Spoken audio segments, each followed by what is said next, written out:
Selamat pagi pemirsa. Aturan pembatasan barang bawaan dari luar negeri melalui kebijakan barang impor lewat Peraturan Menteri Perdagangan Nomor 36 Tahun 2023 yang diubah dengan Permendak Nomor 3 Tahun 2024 membuat kecewa pekerja migran Indonesia. Pemeriksaan ketat bea dan cukai berdasarkan ketentuan Permendak yang mulai berlaku 10 Maret 2024 membuat molornya waktu pengurusan barang sehingga barang pun bisa tertahan lama. Padahal banyak diantaranya merupakan barang konsumsi untuk keluarga mereka yang berada di tanah air. Perlu berbagai kebijakan yang tidak memberatkan bagi pahlawan devisa ini. Inilah editorial Media Indonesia edisi Senin, 8 April 2024 dengan tema Pekerja Migran Selalu Jadi Korban. Saya Iqbal Himawan. Anda juga bisa berpartisipasi dan berinteraksi melalui telepon interaktif di nomor 021 583 99 100. Dan pagi ini sudah hadir bersama saya anggota Dewan Redaksi Media Group Abdul Kohar. Bang Kohar, selamat pagi. Selamat pagi, Iqbal. Alhamdulillah sehat. Menyenangkan ya melihat arus mudik pada tahun ini sejauh ini berjalan lancar. Iya. Tapi nanti sebelum kita membahas terkait dengan topik soal pekerja migran ini, ada kabar yang cukup mengejutkan ya Bang Kohar ya. Ini salah satu topik yang menjadi headline di Harian Media Indonesia, ternyata ada 23 tewas selama mudik. Ini artinya tetap harus waspada. Kemarin itu ya, ketika H-3 Lebaran, kita menyaksikan bahwa banyaknya pemudik yang masih menggunakan sepeda motor, lalu dalam kondisi yang belum sepenuhnya sehat, itu memaksakan diri, atau ada yang mengantuk, tapi kemudian memaksakan diri untuk bisa cepat-cepat sampai kampung halaman. Ini menjadi pemicu terjadinya berbagai kecelakaan yang kita prihatin ya, masih saja mewarnai mudik Lebaran dari waktu ke waktu. Nah, apa yang terjadi dengan 23 tewas kemarin itu menunjukkan bahwa mudik itu memang belum sepenuhnya nyaman, belum sepenuhnya aman. Karena apa? Karena masih banyak orang yang terpaksa menggunakan kendaraan yang mestinya tidak digunakan untuk mudik, yakni sepeda motor. Ada juga yang memaksa menggunakan bajai dari Jakarta sampai ke Jawa Tengah gitu kan, Jawa Timur gitu kan. Padahal kendaraan tersebut bukanlah kendaraan yang layak untuk dibawa sejauh itu. Termasuk motor tapi kelebihan kapasitas ya Bang. Betul, kan membawa barang, ada yang anak di tengah atau di depan, lalu ada beberapa barang bawaan, ada modifikasi motor. Ya, intinya sebetulnya kita tidak tidak mengkritik atau tidak membuat publik itu menjadi tidak memiliki sarana untuk mudik, tidak. Tetapi yang justru yang kita kritik adalah sampai sejauh ini mengapa pemangku kepentingan, pemangku kebijakan itu tidak mampu memberikan pelayanan yang memuaskan kepada masyarakat. Misalnya begini, publik yang mudik menggunakan sepeda motor itu kan karena mereka tidak mampu membeli tiket yang semakin mahal.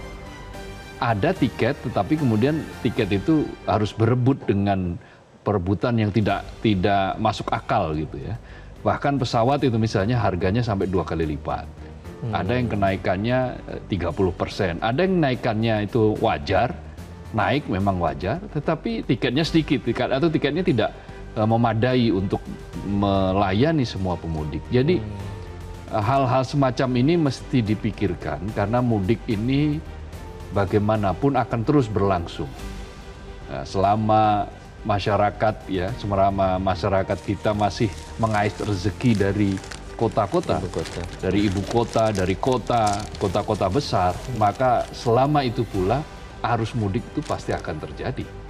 Mengapa? Karena memang mereka pada dasarnya mudik ini adalah kesempatan silaturahmi akbar bagi mereka untuk bertemu saudara di kampung halaman. Dan itu pasti membutuhkan sarana, membutuhkan alat transportasi, membutuhkan mobilitas.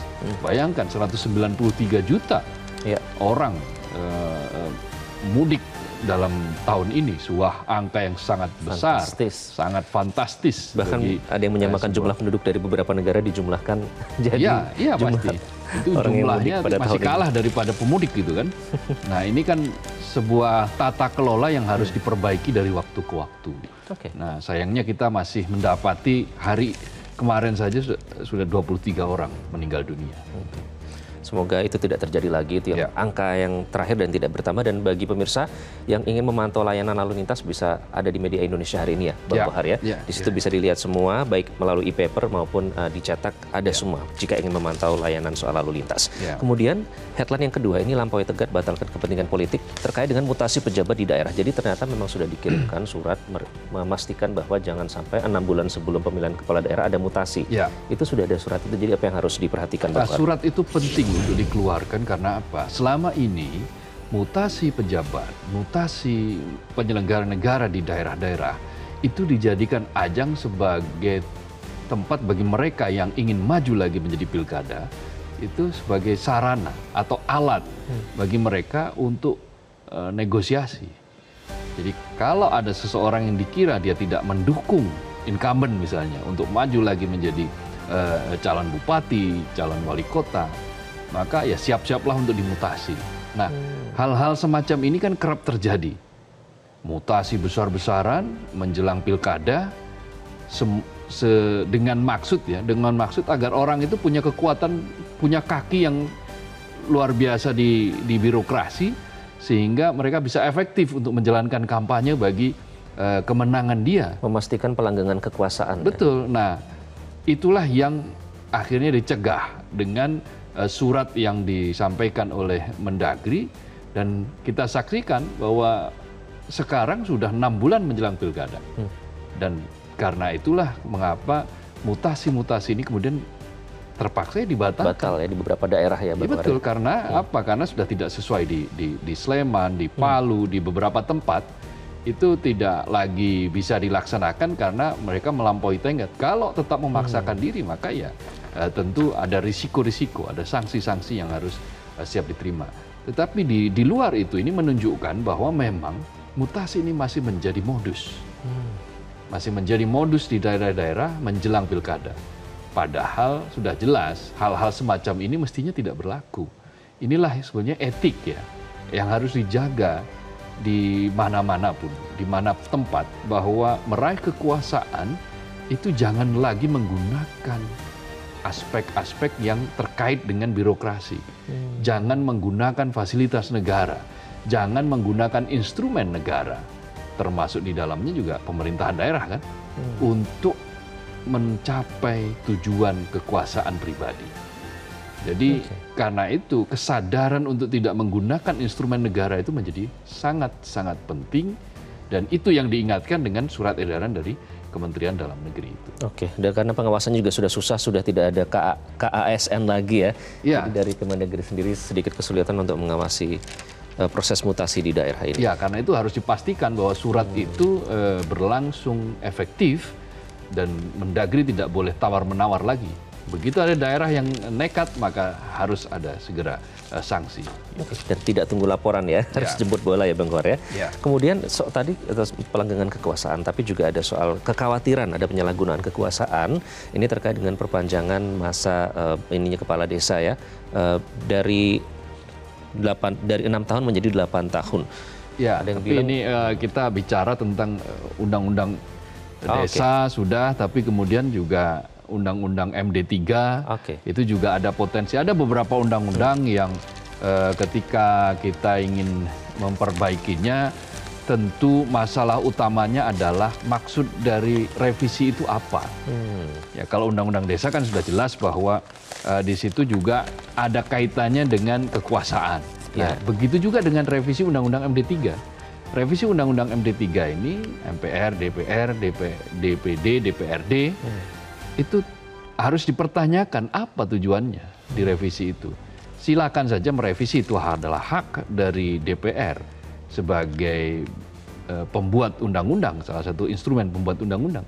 Tetapi kalau tujuannya hanya untuk meraih kekuasaan, hanya untuk bertransaksi demi meraih kekuasaan, lalu apa yang ingin dicapai dari revisi itu?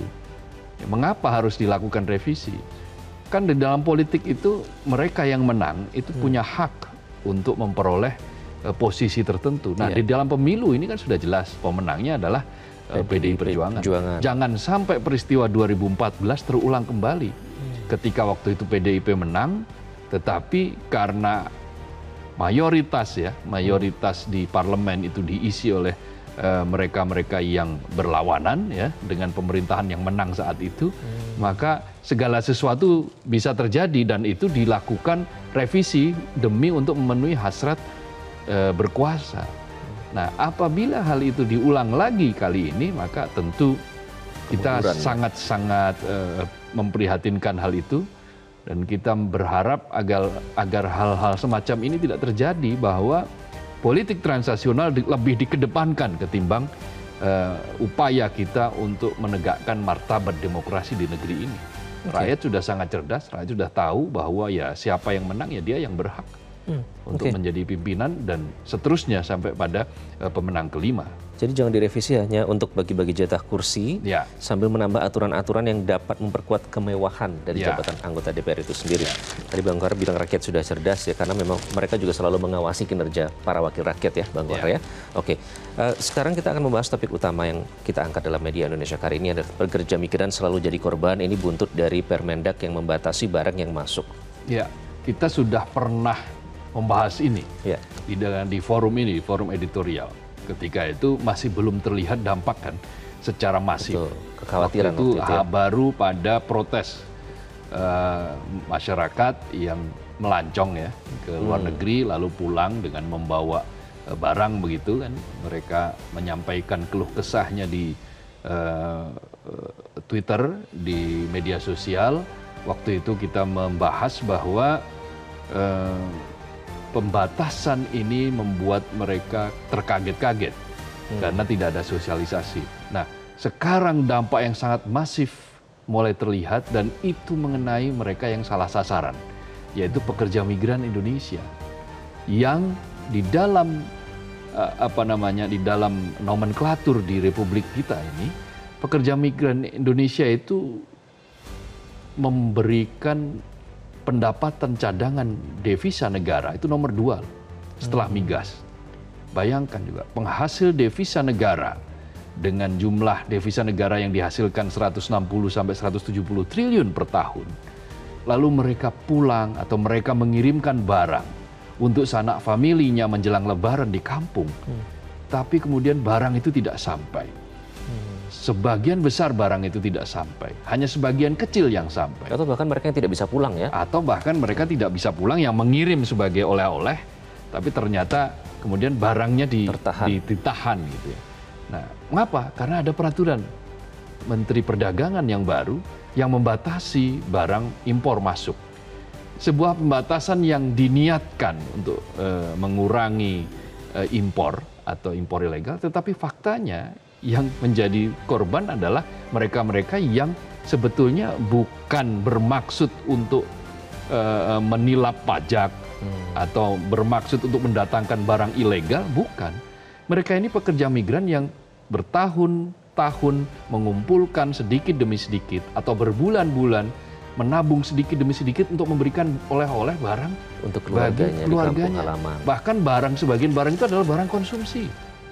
Yang digunakan ketika ya nanti lebaran, ya mereka yang tidak bisa pulang supaya tetap bisa mencicipi kue lebaran begitu kan, atau barang bawaan atau baju lebaran atau sepatu dan seterusnya. Inilah yang menyebabkan Ketua BP2MI Beni Ramdhani menganggap bahwa negara itu zalim kalau tetap memberlakukan sama rata peraturan Menteri Perdagangan ini.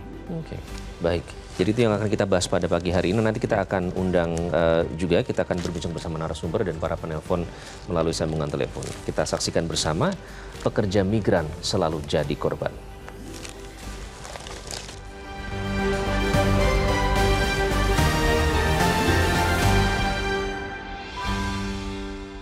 Pekerja migran selalu jadi korban.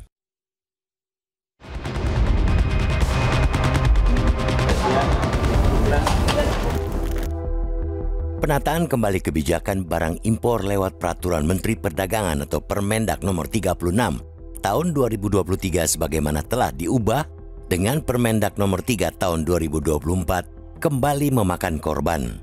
Kali ini Kepala Badan Perlindungan Pekerja Migran Indonesia atau BP2MI, Beni Ramdhani menyuarakan kekecewaan para pekerja migran Indonesia atau PMI. Ketika meninjau gudang perusahaan jasa titipan di Pelabuhan Tanjung Mas, Semarang, Jawa Tengah, Kamis 4 April lalu, Beni mendapati banyaknya barang kiriman PMI untuk keluarga mereka di tanah air yang tertahan di pelabuhan. Barang-barang yang sebagian besar berisi makanan dan pakaian itu harus menjalani pemeriksaan ketat Bea dan Cukai sesuai dengan ketentuan Permendak yang mulai berlaku 10 Maret 2024. Karena aturan baru tersebut, proses clearance atau persetujuan dari Bea dan Cukai lebih lambat.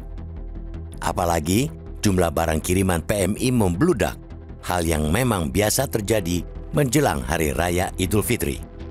Saking kesalnya, Kepala BP2MI menyebut kebijakan yang membuat barang kiriman PMI tertahan itu jahat dan menzolimi para PMI yang notabene merupakan pahlawan devisa. Tidak hanya karena bakal terlampau lama tidak di alamat tujuan, tetapi juga ada risiko barang kiriman pekerja migran dikembalikan ke negara asal atau dimusnahkan. Kekesalan Kepala BP2MI sangat wajar. Barang kiriman PMI kepada keluarga di tanah air mereka beli dengan uang yang dikumpulkan susah payah sampai tahunan. Ribuan pekerja yang barang mereka tertahan pasti kecewa karena batal menikmati oleh-oleh bersama keluarga saat Lebaran. Demikian pula halnya pekerja migran yang terpaksa menahan kerinduan karena tidak bisa pulang ke tanah air. Mereka tentu berharap barang kiriman bisa sedikit mewakili kehadiran mereka di tengah keluarga. Permendak 36/2023 Jo 3/2024 sedianya sudah mengatur relaksasi bagi PMI dalam mengirim barang ke tanah air. Mereka dikecualikan dari ketentuan barang impor harus dalam keadaan baru. Para pekerja migran juga dibebaskan dari kewajiban perizinan impor. Relaksasi diberikan lebih lanjut lewat Peraturan Menteri Keuangan atau PMK nomor 141 tahun 2023. Barang kiriman pekerja migran bebas bea masuk, dikecualikan dari pajak penghasilan atau PPH, serta tidak dipungut pajak pertambahan nilai atau PPN dengan syarat total nilai barang tidak melebihi $500, sekitar 7,9 juta rupiah. Bila melebihi, selisihnya akan dikenai bea masuk 7,5%. Pekerja migran yang terdaftar di BP2MI dan lapor diri bahkan bisa menikmati pengecualian itu sampai 3 kali pengiriman dalam setahun, atau total senilai $1.500. Relaksasi serupa juga diberikan untuk barang pindahan, pekerja migran, dan pelajar. Ketentuan-ketentuan tersebut memang memberikan keringanan bagi pekerja migran dari sisi biaya. Namun, dari sisi kemudahan pemeriksaan belum dirasakan. Di lain pihak, Bea dan Cukai tidak bisa serta-merta membebaskan barang kiriman pekerja migran dari pemeriksaan. Pasalnya, status kiriman pekerja migran juga sangat rawan disalahgunakan importir nakal yang ingin menghindari bea masuk. Walau begitu, semestinya masih banyak ruang perbaikan untuk mempercepat pemeriksaan terhadap barang pekerja migran. Misalnya, menyediakan fasilitas pengecekan mandiri pra-pengiriman barang disertai penerbitan barcode yang bisa ditelusuri sampai ke data BP2MI. Selanjutnya, Bea dan Cukai cukup memeriksa secara acak. Bagi yang kedapatan melanggar, dikenai denda hingga sanksi masuk daftar hitam, bukan sekadar pengenaan bea masuk. Perlu dipertimbangkan pula kemudahan lebih lanjut bagi pekerja migran yang ingin mengirim barang melebihi nilai bebas bea masuk. Beri fasilitas untuk bisa membayar bea di muka dengan perhitungan yang jelas. Jangan bikin mereka terkaget-kaget menerima besarnya tagihan pelunasan bea masuk ketika hendak menebus barang kiriman. Yang tidak kalah penting, informasi ketentuan relaksasi mesti sampai ke pekerja migran lewat sosialisasi yang gencar. Kewajiban pemerintah memastikan kebijakan relaksasi benar-benar memberikan kemudahan, bukan malah menjadikan barang kiriman pekerja migran lama tertahan hingga akhirnya para pahlawan devisa itu hanya bisa gigit jari di hari Lebaran.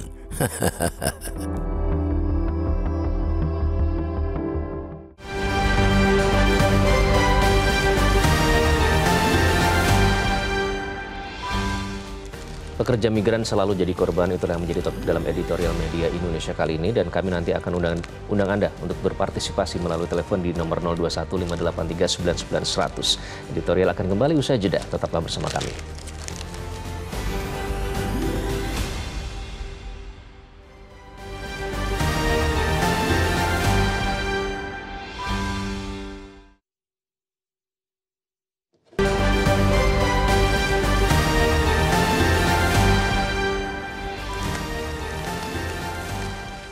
Anda kembali di editorial media Indonesia. Pemirsa, masih membahas terkait dengan pekerja migran yang selalu jadi korban dari peraturan Menteri Perdagangan pembatasan barang yang masuk ke Indonesia. Nah, untuk membahasnya lebih lanjut, kita akan atau sudah terhubung dengan melalui sambungan telepon dengan Pak Beni Ramdhani, Kepala BP2MI. Pak Beni, selamat pagi. Apa kabar? Selamat pagi, Pak Iqbal. Alhamdulillah sehat walafiat. Terima kasih sudah bergabung dengan editorial. Pak Beni, saya membaca pernyataan Anda ya. Ini cukup keras. Ini terkesan seperti pemerintah menzolimi para pekerja migran Indonesia dengan adanya peraturan Menteri Perdagangan ini. Padahal sudah ada relaksasi, Pak, dari peraturan ini. Apa yang Anda maksud dengan menzolimi teman-teman PMI ini? Ya, tentu saya mencoba memahami ya secara kebatinan ya, bahwa negara ini hadir dan dilahirkan tentu untuk membahagiakan rakyatnya. Berbagai regulasi yang dibuat oleh pemerintah negara harusnya menjadi upaya negara untuk menciptakan tertib sosial, tertib hukum, tapi juga tentu arah dari semua regulasi dan kebijakan negara itu kan untuk kesejahteraan masyarakat ya, bukan mempersulit ya, bukan menyusahkan, bahkan bukan menjadi ancaman bagi setiap warga negara dalam hal pencapaian kesejahteraan mereka. Nah, Permendag 36 2023 ini menjadi concern dan perhatian saya, selain karena banyaknya pengaduan, curhat, kisah tangis anak-anak bangsa di luar negeri dalam hal mereka mengirim barang. Ya, fakta lapangan yang saya temukan, ya, saya turun ke dua pelabuhan yaitu Tanjung Mas dan Tanjung Perak. Saya menyaksikan langsung bagaimana ribuan dus ya, yang berisi barang-barang milik pekerja migran, apakah makanan, apakah barang bisa dikategorikan pakaian, ya, baju, celana, kemudian kosmetik, perhiasan, mainan anak. Itu ternyata tertahan dan tertampung di gudang penampungan yang ada di Tanjung Mas Semarang dan juga di Tanjung Perak Surabaya. Yang dipastikan dari hasil kunjungan 3 hari itu tidak mungkin sampai barang di keluarga para pekerja migran yang mungkin niatnya untuk ya digunakan atau juga makanan dinikmati menjelang untuk di saat mereka berhari raya, hari yang istimewa, hari yang sangat spesial bagi para pekerja migran Indonesia. Oke, Pak Beni, berarti relaksasi bagi PMI dalam menerima barang ke tanah air dalam Permendag ini belum dilaksanakan kalau dari pantauan Anda di lapangan? Ya. Sebetulnya begini ya, kalau mau diurai, ditarik mundur asbabun nuzul dari kebijakan yang kemudian keluar dalam bentuk peraturan Menteri Keuangan, kemudian Permendag, itu tidak lepas. Di tahun 2021, BP2MI mempropori agar negara dalam hal barang-barang kiriman, bawaan, dan juga pindahan milik pekerja migran Indonesia, negara hadir memberikan pengecualian dalam bentuk apa? Pengecualian dalam bentuk relaksasi pajak. Nah, saya inginkan dengan fakta-fakta bahwa pekerja migran ini penyumbang devisa terbesar, 159,6 triliun per tahun. Bahkan terakhir 2023 data DI menyebutkan ya remitansi atau devisa sumbangan devisa pekerja migran ini sudah di angka 220 triliun. Nah, sehingga itulah kami ingin ada pengecualian, keringanan biaya bagi mereka. Nah, PMK-nya udah benar yang dikeluarkan oleh peraturan Menteri Keuangan, walaupun belum memuaskan kami ya, karena dalam 1 tahun baru diberi kesempatan 3 kali ya perkiriman yaitu $500, berarti ya 1.500 US, 23 juta. Lumayan sih, tapi itu belum memenuhi harapan kami agar dibebaskan semua barang milik PMI. Handphone misalnya ketika dia masuk ya atau dibawa, dia tidak perlu lagi bayar pajak sebanyak 2 misalnya ya. Nah, tapi ternyata Permendag 36/23 membatasi.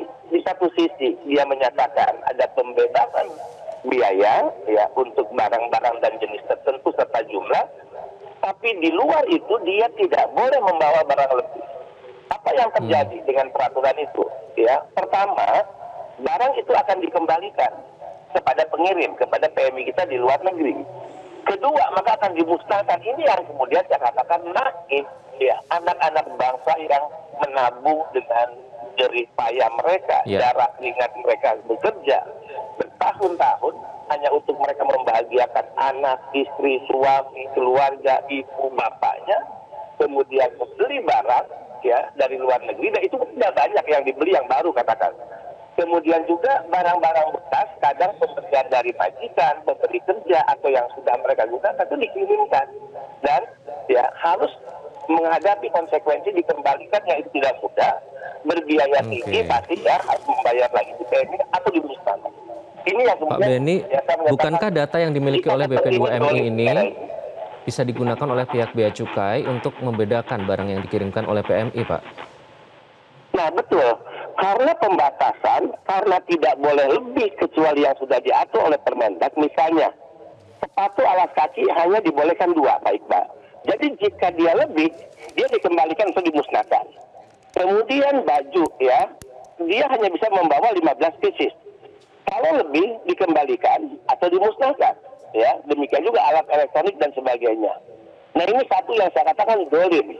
Kalau ini harus diteruskan ya peraturan ini. Kedua, ini memperpanjang mata rantai penanganan ya di Bea Cukai. Jadi Bea Cukai juga korban sebetulnya. Dengan barang yang dikirim ketika dia lewat X-ray itu biasa ya. Nah, X-ray nanti akan memunculkan layar apa kamera ya, high value good, maka dia harus diperiksa, harus dibongkar bahkan barangnya, atau karena misalnya ada laporan dari pihak tertentu bahwa barang yang dikirim yang melewati X-ray itu mengandung barang-barang terlarang, ya, atau melanggar secara hukum. Tapi sekarang tidak hanya karena paspor X-ray menunjukkan, ya, kode merah yang disebut high value good tadi, tapi karena diduga barang dengan dos ukuran tertentu itu berlebih dari ketentuan, maka semua barang harus dibongkar, dipisahkan. Ketika ditemukan dalam satu dos contoh, ditemukan baju lebih dari 15, oke, 15 dipisahkan untuk dilanjutkan pengiriman, lebihnya tidak bisa. Demikian juga dengan makanan, kemudian juga dengan barang-barang lain termasuk alas kaki dan sebagainya. Inilah yang menciptakan ya mata rantai yang sangat panjang pemeriksaan barang-barang di Bea Cukai, di pelabuhan dan di gudang-gudang penampungan. Oke, baik. Pak Beni, terima kasih sudah bergabung dengan Editorial Media Indonesia. Semoga bisa terjalin ya koordinasi dan sinergi antar lembaga supaya nanti peraturan Mendak ini juga tidak merugikan teman-teman PMI. Terima kasih sekali lagi Pak Beni sudah bergabung dengan Editorial Media Indonesia. Jadi sebenarnya relaksasinya itu aturannya sudah jelas ya Bang Gor, tapi tampaknya kalau dari Pak Beni tadi belum implementasinya di lapangan belum dilakukan. Sebetulnya ada dua persoalan. Yang pertama bahwa relaksasinya itu belum bisa disebut sebagai relaksasi. Karena pembatasannya juga masih sangat kentara di situ. Jadi untuk PMI, pekerja migran Indonesia, dia mendapatkan perbedaan lah ya. Boleh, tapi batasannya hanya sampai $500 nilainya. Dan dalam 1 tahun bisa sampai cuma 3 kali. Artinya 1.500 ya. Apa yang disampaikan oleh Pak Benny Ramdhani, mestinya untuk pekerja migran itu ya dibebaskan saja. Supaya mereka tidak terkena dampak ya akhirnya. Karena mereka ini kan mungkin ada yang setiap bulan itu mencoba mengirimkan barang. Tidak melulu uang, tetapi ada beberapa kebutuhan yang barangkali misalnya bisa dicicil. Tidak cuma 3 kali, barangkali ya setiap bulan itu bisa 1 kali. Atau berapapun, yang penting adalah bahwa relaksasi ini betul-betul dirasakan gitu. Nah, yang ini tidak bisa dikatakan relaksasi, tadi yang dikatakan oleh Pak Benny Ramdhani. Yang kedua, meskipun disebut ada relaksasi, tapi faktanya tetap diperiksa. Barang dari yang dikirim oleh para pekerja migran tetap diperiksa. Padahal kan data mereka sebenarnya sudah ada. Di PP2MI mereka sudah ada. Dan data itu mestinya langsung saja digunakan untuk scan misalnya barcode. Bahwa ini adalah barang PMI. Sehingga barang-barang ini bisa sampai kepada keluarga mereka di kampung halaman dengan cepat. Mengapa? ini bentuk perlakuan kita kepada para pekerja migran. Sumbangsih para pekerja migran ini untuk devisa negara sangat besar, Iqbal. Bahkan tadi meningkat kata Pak Beni di tahun Meningkat, 2023. remitansinya bahkan lebih dari 200 triliun sekarang. Nah, disebut-sebut angka kontribusi mereka terhadap devisa negara adalah 160-an triliun. Bahkan ada angka yang menyebut 170 triliun. Nah, tetapi perlakuan negara terhadap pekerja migran ini belum sebanding dengan kontribusi pekerja migran terhadap negara. Nah, karena itu apa yang disampaikan oleh Kepala BP2MI tadi menjadi concern mestinya bagi para pejabat di Republik ini. Ayo, perlakukanlah mereka-mereka yang memang kontribusinya sangat besar terhadap negara dengan perlakuan respect, dengan perlakuan terhormat, dengan perlakuan yang sejatinya yang dibutuhkan oleh mereka. Mereka tidak muluk-muluk. Nah, kalau kemudian ada kekhawatiran bahwa mereka dijadikan sebagai alat ya oleh para importer nakal, ya kan ada datanya. Gunakan saja data yang ada. Di pra pengiriman di luar negeri kan ada barcode, sesuaikan saja barcode-nya dengan di dalam negeri.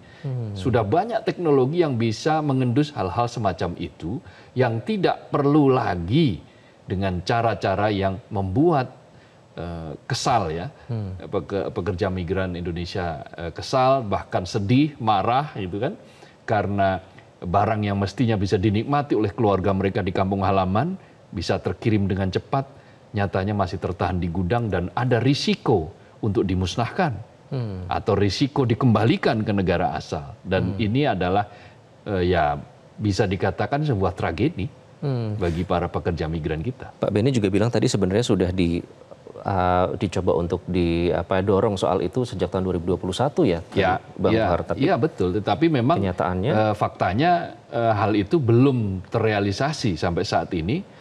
Kan Kepala BP2MI menginginkan agar relaksasinya itu betul-betul yang disebut dengan relaksasi, bukan pembatasan, bukan restriksi.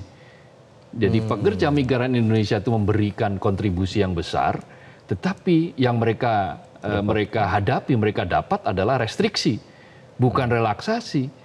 Relaksasi yang disebut sebagai relaksasi di dalam peraturan ini juga tidak terasa relaksasi bagi para pekerja migran Indonesia. Itulah yang diungkapkan tadi Pak Beni, banyak yang curhat, yang mengeluh, yang bahkan sampai marah juga di media sosial. Nanti kita akan undang pemirsa untuk berpartisipasi melalui sambungan telepon untuk memberikan pendapat Anda terkait dengan hal ini. Nanti usai jeda tetaplah bersama kami di Editorial Media Indonesia.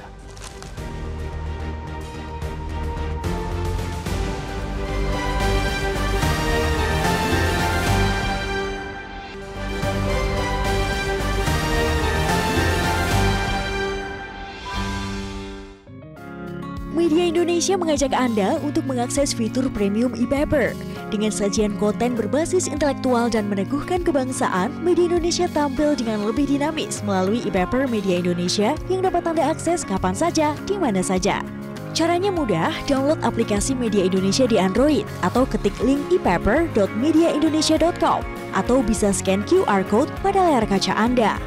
Klik tab e-paper di bagian samping layar tablet Anda, daftarkan data diri, serta pilih paket perlangganan e-paper Media Indonesia sesuai dengan kebutuhan Anda. Nikmati juga bonus spesial tambahan 4 halaman rubrik fokus setiap hari. Semua bisa Anda dapatkan hanya di e-paper Media Indonesia. Untuk informasi lebih lanjut, hubungi customer service di nomor 0811 1201 2018 atau kunjungi media sosial @Media Indonesia. Media Indonesia, referensi bangsa. Anda kembali di Editorial Media Indonesia, pemirsa. Kami masih membahas terkait dengan penataan kembali kebijakan barang impor lewat Permendak yang ternyata memakan korban, dan kali ini adalah pekerja migran Indonesia. Kami undang Anda untuk berpartisipasi melalui sambungan telepon. Kita akan sambut yang pertama, ada Ibu Indra dari Cirebon, Jawa Barat. Ibu Indra, selamat pagi. Selamat pagi Bung Iqbal Himawan dan Bung Abdul Kohar. Assalamualaikum warahmatullahi wabarakatuh, Metro TV. Waalaikumsalam warahmatullahi wabarakatuh. Silakan Bu Indra. Ya.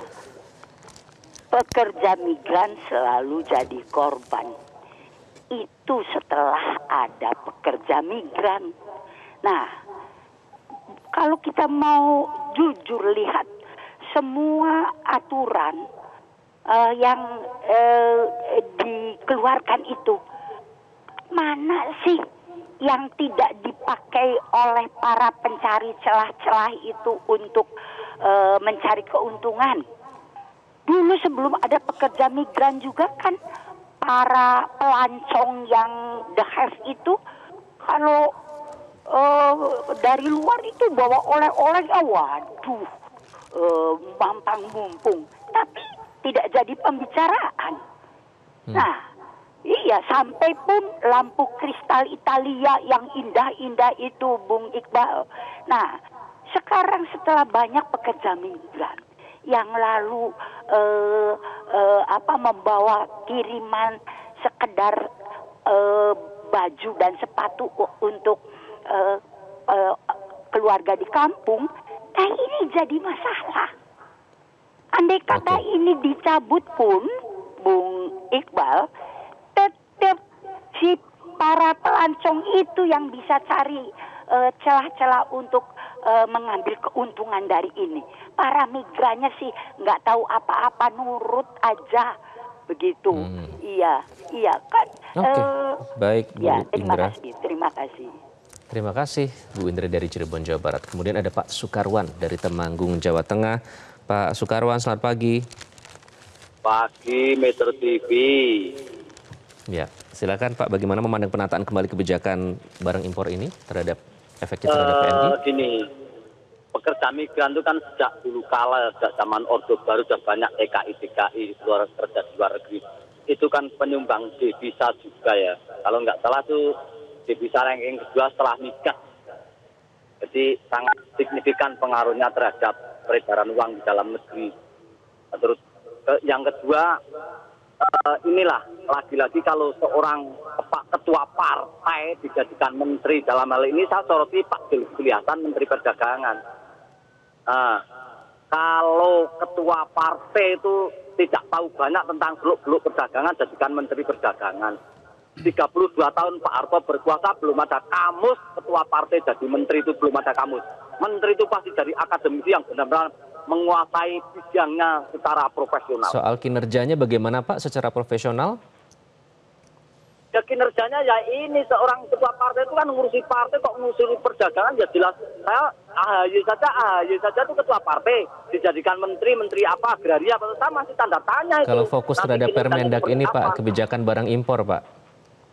Nah, kebijakan barang impor, sekarang kalau pejabat menyelundupkan termasuk sepeda mewah lewat Garuda, nggak ada masalah.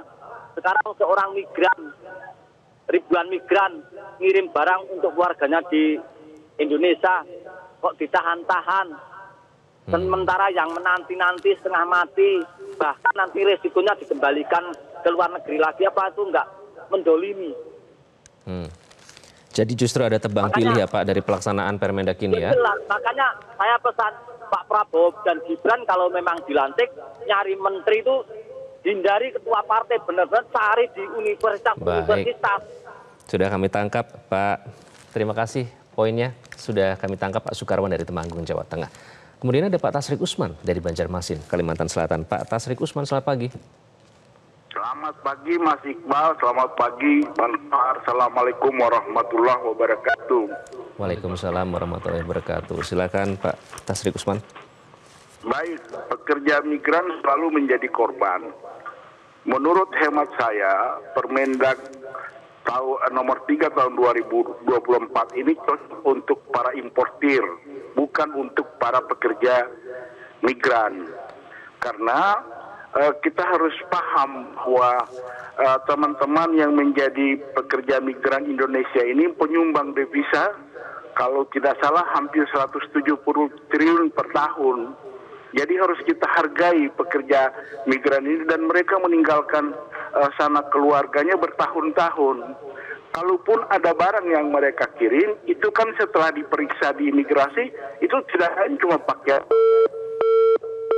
Baik, sayang sekali terputus. Terima kasih tadi Pak Tasrik Usman dari Banjarmasin, Kalimantan Selatan. Jadi ada kekhawatiran celah-celah yang dimanfaatkan oleh oknum dan juga soal tebang pilih, Bang Kohar. Iya, ini kan menunjukkan bahwa peraturan ini implementasinya di lapangan bermasalah. Karena komunikasinya tidak jalan, karena sosialisasinya juga tidak jalan. Banyak pekerja migran yang tidak tahu ada pembatasan seperti ini, dan tahunya mereka pembatasan ini adalah untuk mereka-mereka yang selama ini impor dalam jumlah yang besar. Mereka-mereka yang mengambil celah dari Justip, dari jasa penitipan. Nah, yang inilah kemudian yang dibatasi, tujuannya bagus untuk melindungi produk-produk di dalam negeri, untuk melindungi UKM-UKM yang ada di dalam negeri. Tapi kalau kemudian penerapannya tidak baik, penerapannya tidak pas, dipukul rata, digeneralisasi, tanpa ada sosialisasi yang memadai, tentu ya pasti yang kita saksikan adalah protes, kemarahan, keluh kesah, karena salah sasaran. Berapa sih sebetulnya yang dikirimkan oleh para pekerja migran untuk oleh-oleh, untuk barang konsumsi, untuk sekedar beberapa pakaian? Mengapa harus dibatasi mereka dalam jumlah yang sangat besar yang sebetulnya tidak sebanding apabila dibandingkan dengan mereka-mereka yang selama ini menggunakan celah peraturan untuk mengimpor barang-barang tekstil misalnya, barang bekas misalnya, yang terbukti membunuh yang industri dalam negeri, industri dalam negeri. Yang membunuh industri dalam negeri, yang membunuh UMKM itu bukan pekerja migran. Mereka-mereka yang memang selama ini menggunakan celah aturan untuk mengimpor barang dari luar negeri ke Indonesia dengan kong-kalingkong, dengan bekerja sama dengan aparat-aparat yang mestinya menahan barang tapi kemudian meloloskannya. Nah, kalau pekerja migran, dia bisa kong-kalingkong dengan siapa? Tidak cukup mereka punya uang untuk membuat barang yang mestinya harusnya lancar menjadi lancar, tetap lancar.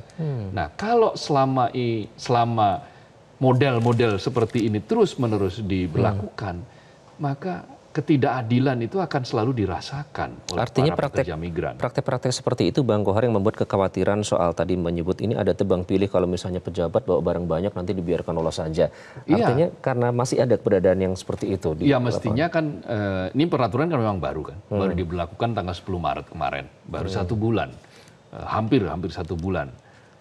Tetapi ada masa transisi kan, dari ketika peraturan itu dibuat tahun 2023 hingga kemudian diterapkan. Nah, transisi ini kan mestinya menjadi ajang untuk sosialisasi, ajang untuk uji publik, kira-kira aturan ini di mana kira-kira potensial celahnya. Tetapi faktanya yang kita saksikan hari ini adalah aturan ini tiba-tiba diterapkan dan banyak publik yang tidak tahu. Nah, sosialisasinya harus seperti apa? Nanti Bang Kohar kita akan bahas lebih lanjut. Relaksasinya juga tidak jelas gitu untuk tidak jelas dan tidak dirasakan ya, malah merugikan. Nanti kita akan bahas lebih lanjut di segmen terakhir. Namun kami harus jeda terlebih dahulu. Tetaplah bersama kami di Editorial Media Indonesia.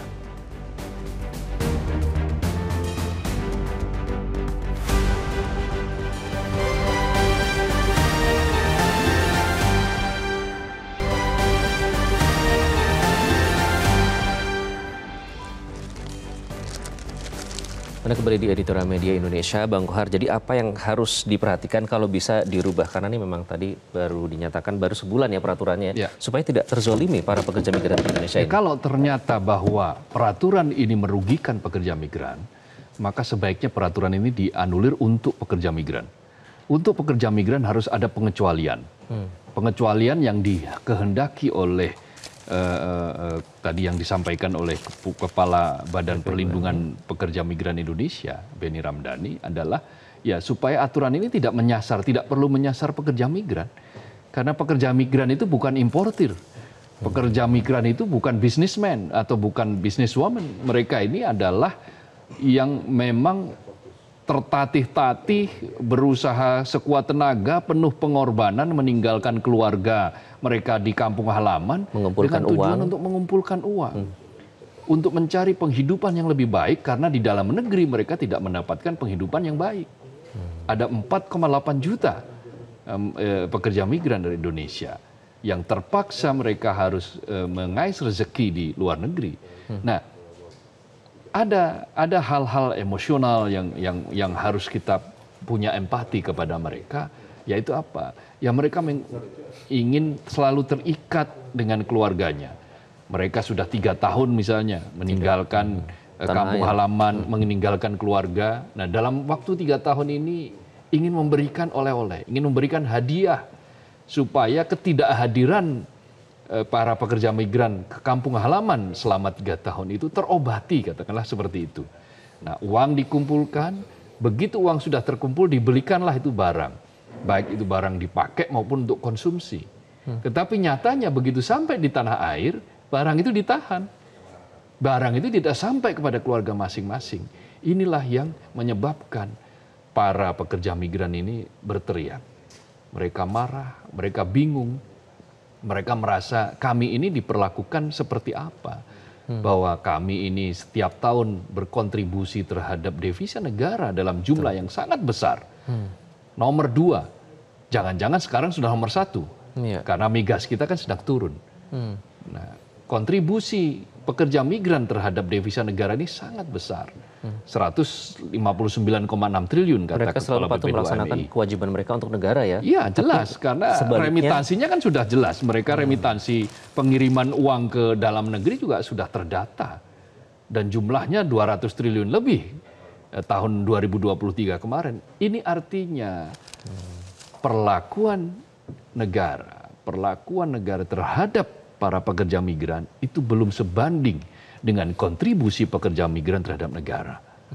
Kalau selalu dikatakan bahwa jangan kau tanya apa yang negara berikan padamu, tapi tanyakan apa yang kamu berikan pada negara. Ini jelas tidak adil, karena apa yang kamu berikan terhadap negara, wahai para pekerja migran, sudah sangat banyak. Bertahun-tahun memberikan sangat banyak. Ya, tinggal sekarang menagih, setelah kami memberikan serba banyak kepada negara, lalu mengapa negara memperlakukan seperti ini?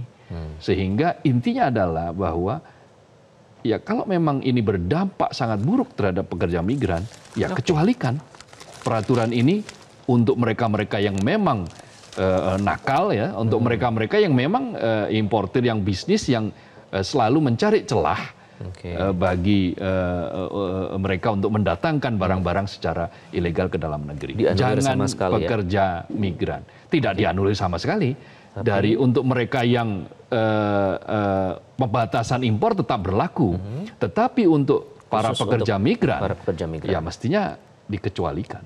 Oke, baik. Kita harapkan sudah nanti tidak ada lagi teman-teman pekerja migran yang sesungguhnya sangat berjasa bagi negeri ini ya Bang Kohar ya. Semoga peraturan ini akhirnya bisa bermanfaat, bukan justru malah membuat mereka terdemotivasi setelah jasa yang mereka lakukan. Terima kasih Bang Kohar. Sudah bergabung di Editorial Media Indonesia. Iqbal. Dan pemirsa, perlu dipertimbangkan kemudahan bagi pekerja migran yang ingin mengirim barang yang melebihi nilai bebas bea masuk. Jika pun harus membayar, perhitungannya pun harus jelas. Yang juga penting, semua harus memudahkan dan sosialisasinya juga harus gencar agar para pahlawan devisa itu tidak terus-menerus menjadi korban, termasuk gigit jari pada hari Lebaran. Terima kasih Anda telah menyaksikan Editorial Media Indonesia. Saya Iqbal Himawan. Sampai jumpa.